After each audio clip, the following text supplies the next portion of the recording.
আমরা এপ্রিলের 7 তারিখ থেকে কাঠালিয়া ওসি নির্দেশে আমরা এই লকডাউন পালন করতেছি এবং বাইরে কোনো গাড়ি ঢুকতে দিতেছি না, কেন ভান্ডারিয়ায় অনেক রোগী ধরা পড়ছে, আমাদের এখানে এখন পর্যন্ত ধরা পড়ে না। আমরা এই দায়িত্ব পালন করছি ওসি সাহেবের নির্দেশে এবং 24 ঘন্টা 8 ঘন্টা পর পর আমাদের ডিউটি দুজন করে 8 ঘন্টা পর পর 3 শিফটি করি আমরা ডিউটি করাই। 24 ঘন্টা আমরা এইখানে ডিউটি। তো ওরা আছে 6 জন আর আমি পরিচালনা করি, টোটাল 7 জন।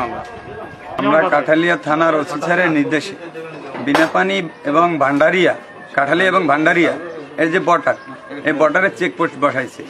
এই চেকপোস্টে আমরা 24 ঘন্টা ডিউটি করি, যাতে ভান্ডারিয়ার বা ঢাকা চট্টগ্রামের কোনো লোক বিনাপানির এইদিকে না ঢুকতে পারে, কাঠালিয়া থানার ভিতরে না ঢুকতে পারে। কেননা ভান্ডারিয়ায় করোনা রোগী পাওয়া গেছে, তাই আমরা 24 ঘন্টা ডিউটি করি এবং কাউকে বহিরাগত লোক গাড়ি ভিতরে প্রবেশ করতে দিই না। এই বিনাপানি 8 ঘন্টা পর পর আমাদের শিফটি চেঞ্জ হয়। প্রতি শিফটিতে আমরা 2 জন করে লোক এবং আমাদের পরিচালনা করেন মোহাম্মদ লতিফ ডাকুয়া। আমরা এখানে নিঃস্বার্থে কাজ করি, দেশের জন্য, মানুষের জন্য, কিন্তু আমাদেরকে কেউ কিছু দেয় না বা পাই না।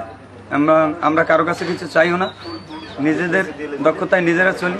কেউ কিছু যদি এমনি খাইবার দেয় ওইটা খাই, কিন্তু কারো কাছে কিছু চাইও না, কেউ কিছু আমাদেরকে দেয়ও না। খুশি মনে কেউ যদি কিছু খাইবার দেয় ওইটা নেই, ওইটাই খাই।